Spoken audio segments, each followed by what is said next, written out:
वसुदेवम सुतम देवम कंस चाणूरमर्दनम देवकी परमानंदम कृष्णम वंदे जगत गुरु। जय Shri Krishna. Friends, welcome. आज की ये वीडियो स्पेशली उनके लिए है जो विदेश में सेटलमेंट के बारे में सोचते हैं और इच्छुक है और एफर्ट्स कर रहे हैं।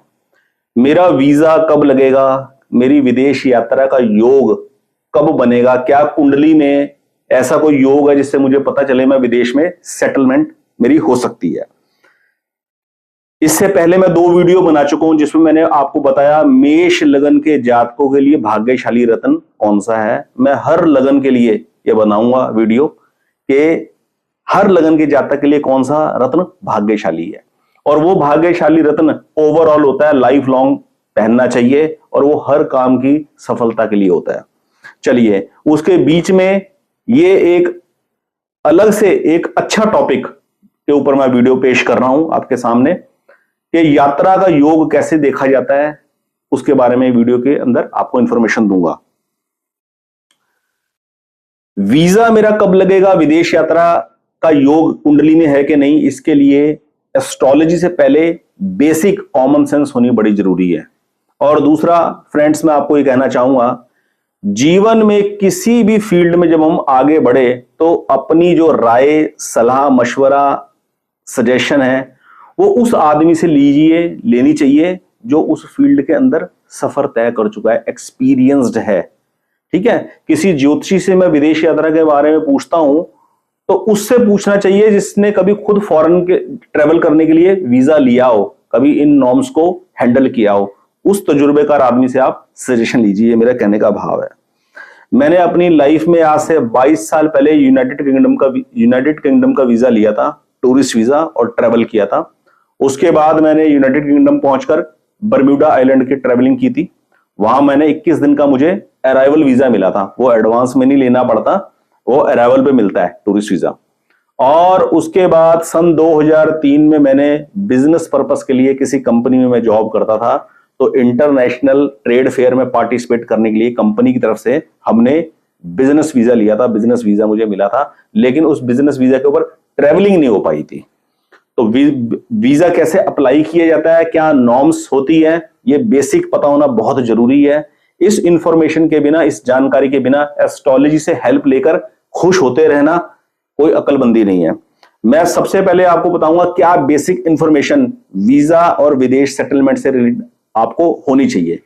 वीजा की ये मेन वेराइटीज होती हैं: tourist visa, business visa, study visa, migration. Tourist visa country to country differ करता है। जो डेवलप्ड कंट्रीज हैं उनका टूरिस्ट वीजा लेना मुश्किल होता है। वो तभी मिलता है जब उस कंट्री के अंदर हमारा कोई ब्लड रिलेशन में हो या कोई बहुत क्लोज फ्रेंड हमारे साथ जुड़ा हुआ हो और वो वहां से स्पॉन्सरशिप हमें भेज रहा है, या फिर आपकी फाइनेंशियल वेल्थ बहुत ज्यादा स्ट्रांग हो जो ये प्रूव करती हो कि आप बिल्कुल ठीक डिजर्विंग कैंडिडेट है इस कंट्री के अंदर ट्रेवल करने के लिए एज ए टूरिस्ट। तो उन बड़ी कंट्रीज की ये नॉर्म्स रहती है। छोटी जो कंट्रीज होती हैं जहां टूरिज्म बहुत ज्यादा बल्क में जाता है, जैसे Mauritius, Maldives, Indonesia, Thailand, Singapore, ये छोटी कंट्रीज जो हैं इनके वीजा आराम से आम आदमी को मिल जाते हैं। उनकी नॉर्म्स होती हैं, आपका रिटर्न टिकट बना हुआ होना चाहिए, ट्रैवल इंश्योरेंस होना चाहिए, जिस होटल में स्टे करना है उसकी बुकिंग होनी चाहिए। इन सब नॉर्म्स के ऊपर टूरिस्ट वीजा अलाउड हो जाता है। दूसरा है बिजनेस वीजा। आपका बिजनेस पर्पस है कंट्री में विजिट करने का, कंपनीज के साथ आपके मीटिंग्स फिक्स्ड हैं और आप उस कंट्री के अंदर जाकर कोई बिजनेस इन्वेस्टमेंट करना चाहते हो, उस पर्पस के लिए बिजनेस वीजा ग्रांट होता है। तीसरी कैटेगरी है स्टूडेंट वीजा। स्टूडेंट वीजा उनके लिए है जो बच्चा अपनी कंट्री में पढ़ाई करने के बाद फर्दर एडवांस स्टडी के लिए बाहर जाना चाहता है। उसकी अपनी नॉर्म्स है, किस यूनिवर्सिटी में आप किस कोर्स को चूज करते हो, वहां से कंफर्मेशन आती है, आप रिक्वेस्ट भेजते हैं, वहां से कंफर्मेशन आती है, हाँ सीट अवेलेबल है, आपको इस कोर्स में मिल जाएगा एडमिशन, इतना ट्यूशन फी है, इतना बोर्डिंग लॉजिंग का खर्चा है, और वो सारी आप पेमेंट करने के बाद वहां से जो कंफर्मेशन आती है उसके बिहाफ पर आपको वीजा अलॉट हो जाता है। और एक होता है माइग्रेशन, परमानेंट रेजिडेंसी किसी कंट्री का लेना, Canada, US, UK, Australia, New Zealand का परमानेंट रेजिडेंसी लेना। वो स्किल कैटेगरी के अंदर होता है। गवर्नमेंट डिक्लेयर करती है कि हमें हमारी कंट्री के अंदर किन स्किल्ड प्रोफेशनल्स की जरूरत है। तो अगर आप उस फील्ड का एक्सपीरियंस रखते हैं और आपके पास रिक्वायर्ड फंड्स हैं वहां अपने सर्वाइवल के लिए, जो गवर्नमेंट ने नॉर्म सेट करी है, अगर कोई आदमी उसके अंदर फॉल करता है तो आदमी अप्लाई कर सकता है। ये जनरल कॉमन सेंस है जो सबके ऊपर अप्लाई करती है, बराबर अप्लाई करती है। संविधान के अनुसार, लॉ के साथ, बाय लॉज के साथ जो भी नॉर्म सेटल की गई है उस काम के लिए, वो सबको फॉलो करनी पड़ेगी। ये तो है एक जनरल इंफॉर्मेशन जो हर आदमी के ऊपर लागू होती है। इस चीज को जाने बिना सीधा एस्ट्रोलॉजी से सोचना कि मैं किसी भाव को मजबूत कर लूं और उस भाव से रिलेटेड मैं नग पहन लूं तो मेरे को विदेश का कोई बैठे बिठाए चांस मिल जाएगा, ऐसा कभी भी नहीं होता। एस्ट्रोलॉजी में विदेश जाने का योग और विदेश में सेटलमेंट कैसे देखी जाती है वो मैं आपको बताता हूं। 12 राशियां होती हैं, मेष, वृष, मिथुन, कर्क, सिंह, कन्या, तुला, वृश्चिक, धनु, मकर, कुंभ, मीन। 4 राशियां चर होती है, 4 स्थिर होती हैं और 4 द्विस्वभाव होती हैं। 1, 4, 7, 10 मेष, कर्क, तुला और मकर राशियों को चर राशि कहा जाता है। बुध की दोनों राशियां मिथुन और कन्या और गुरु की दोनों राशियां धनु और मीन, ये द्विस्वभाव राशियां मानी जाती हैं। बाकी बची 4 राशियां 2, 5, 8, 11, 2 वृष, 5 सिंह, 8 वृश्चिक और 11वीं राशि कुंभ राशि। ये 4 राशियां स्थिर राशियां मानी जाती है। तो मैं अब आपको बताता हूं, 12 राशियों को 3 कैटेगरीज में बांट दिया गया है, चर, स्थिर, द्विस्वभाव। चर राशि का अर्थ है कि जिस जातक की जन्म कुंडली के अंदर जो लग्न है, यदि मान लीजिए किसी जातक की जन्म कुंडली के अंदर जो लग्न है वो चर लगन है, कोई जातक मेष लगन का है या वो कर्क लगन का है या तुला लगन का है या वो मकर लगन का है। चर लगन के जातक के बारे में ये एज्यूम करना चाहिए ये आदमी अपने जीवन में ट्रेवल ज्यादा करेगा और उस ट्रेवलिंग के अंदर विदेश ट्रेवल इंक्लूडेड है, यानी कि ये आदमी विदेश में यात्रा कर सकता है और विदेश में यात्रा करने के बाद ये वहां पर सेटल भी हो सकता है, ऐसे चांसेस है। ये बिल्कुल मैं आपको सटीक प्रेडिक्शन बता रहा हूं, बिल्कुल सटीक। चर लगन के जातकों के जीवन में ट्रेवलिंग ज्यादा होती है और वो विदेश में जाकर सेटलमेंट होने के उनके चांसेस ज्यादा होते हैं। दूसरा पॉइंट,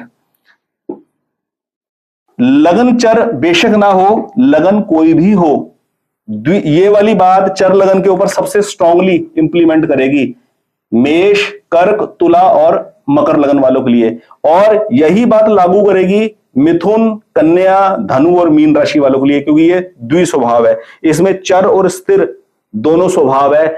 इस लगन के जातक भी विदेशों में जा सकते हैं और वहां सेटलमेंट होने का चांसेस है, पर इसमें चांसेस सबसे ज्यादा स्ट्रांग है, इसके अंदर चांसेस 50% का है, इसके अंदर चांसेस मात्र 5 या 10% का है। इस लगन के जातक विदेशों में कम ट्रैवल करते हैं, ट्रैवल करते भी है तो उनके सर्कमस्टांसेस इस तरीके की होती है, उनकी मनोवृत्ति इस प्रकार की होती है कि वो अपने नेटिव कंट्री से जुड़े रहते हैं, वहां जाकर बसते नहीं है, वहां जाके सेटलमेंट करने के लिए इंटरेस्टेड नहीं होते, चाहे उनको अपॉर्चुनिटी भी मिली हुई हो। दूसरा पॉइंट, चर लगन यदि ना भी हो, लगन कोई सा भी हो, लगन का स्वामी यदि जन्म कुंडली में कहीं में भी चर राशि के ऊपर बैठा है, ऐसे जातक का भी चांसेस ये होते हैं कि वो विदेश यात्रा करेगा और विदेश में यदि जाएगा तो वहां सेटलमेंट होने के उसके चांसेस है। तीसरा पॉइंट, लगन का स्वामी यदि 12वें भाव में बैठ जाए, कोई भी लगन हो और लगन का स्वामी यदि 12वें भाव में प्लेस्ड है, उस आदमी के जीवन में सर्कमस्टेंसेस ऐसे होंगे कि वो विदेश जाना चाहे तो कभी भी जा सकता है, ऐसा माहौल उसके जीवन में परिवेश उसको प्राप्त होता है। और सबसे इंपॉर्टेंट बात, आप कभी भी वीजा लेने के लिए अप्लाई कर रहे हो, वीजे की प्लानिंग कर रहे हो, तो एक बात को हमेशा ध्यान में रखना, जिस भी ग्रह की महादशा और अंतरदशा चल रही है, या मैं प्रयंतर दशा और सूक्ष्म दशा के अंदर नहीं घुसूंगा, इतना डीप जाने की कोई आवश्यकता नहीं है, वो केवल एस्ट्रोलॉजी के अंदर क्लाइंट को इंप्रेस करने के लिए और क्लाइंटल को अट्रैक्ट करने के लिए ये सारे नुक्ते होते हैं। सबसे तेज दशाएं 2 ही काम करती है, एक महादशा और एक अंतरदशा। प्रयंतर दशा, सूक्ष्म दशाएं चलती रहती हैं। मेन महादशा का ग्रह और अंतरदशा का ग्रह यदि चर राशियों के ऊपर बैठा हुआ है, उस पीरियड के अंदर आपके ट्रेवलिंग होने के चांसेस सबसे ज्यादा तेज होते हैं। अगर आप वीजे के लिए अप्लाई कर रहे हैं तो आप ये गौर करके देखना कि स्पेशली अंतरदशा का जो ग्रह है जन्म कुंडली के अंदर चर राशि के ऊपर बैठा हुआ है। कोई भी लगन की आपकी जन्म कुंडली है, मेष, वृष, मिथुन, कर्क, सिंह, कन्या, तुला, वृश्चिक, धनु, मकर, कुंभ, मीन, किसी भी लगन की जन्म कुंडली है, लगन का स्वामी जन्म कुंडली के अंदर 1, 4, 7, 10 राशियों में से किसी एक राशि पर तो नहीं बैठा हुआ, नेचुरली एक ही राशि में बैठेगा। तो यदि लगन का स्वामी लग्नेश चर राशि के ऊपर बैठा है और उस ग्रह की महादशा या अंतरदशा चल रही है तो पूरी उम्मीद है वीजा मिलने में आपको कामयाबी होगी। लेकिन प्रायोरिटी इस बात की देनी है कि वीजा लेने से पहले आपने केवल ये वाली बात नहीं सोचनी कि महादशा और अंतरदशा चर राशि के ग्रह की चल रही है तो मेरे को वीजा मिल ही जाएगा। वीजा आपको तब मिलेगा आप जिस कैटेगरी के अंदर अप्लाई कर रहे हैं, टूरिस्ट, बिजनेस, स्टडी, माइग्रेशन, उसके लिए आप जो 100% डिजर्विंग कैंडिडेट अपने आप को प्रूव करेंगे इंटरव्यू के अंदर, वीजा आपको तब मिलेगा। एस्ट्रोलॉजी की हेल्प मिलती है केवल ये देखने के लिए मेरा लगन कौन सा है, मेरे लगन का स्वामी किन राशियों के ऊपर बैठा है, उससे एक एजम्पशन मिलती है कि वहां जाकर सर्कमस्टांसेस कैसे होंगे। ये है मेन आज की वीडियो का क्रक्स। चर राशियों की विशेषता मैंने आपको बताई और जीवन में ऐसी एडवाइस आप उसी एक्सपर्ट से लीजिए जिसने उस रास्ते के ऊपर ट्रेवल किया है, उस रास्ते पे वो चला है। मैं आपको इस विषय के ऊपर वीडियो बनानी इसलिए इंपॉर्टेंट समझी क्योंकि मैंने खुद एम्बेसी से वीजा लिया हुआ है, अप्लाई किया हुआ है, कैसे इंटरव्यू के अंदर क्या क्रॉस क्वेश्चनिंग होती है, कैसे अपने आपको डिजर्विंग प्रूव करने के लिए पैरामीटर्स फॉलो करने पड़ते हैं, उस बेस के ऊपर मैंने आपको गाइड करने की कोशिश करी और उम्मीद है आपको ये वीडियो लाभदायक लगेगी। चैनल को ज्यादा से ज्यादा मात्रा में सब्सक्राइब कीजिए और वीडियो को लाइक और शेयर करके अपने कमेंट्स भी दीजिए ताकि मुझे पता चले किन टॉपिक्स के ऊपर मैं वीडियो और ज्यादा बनाऊं। बहुत बहुत धन्यवाद। आपका दिन शुभ हो। जय श्री कृष्ण।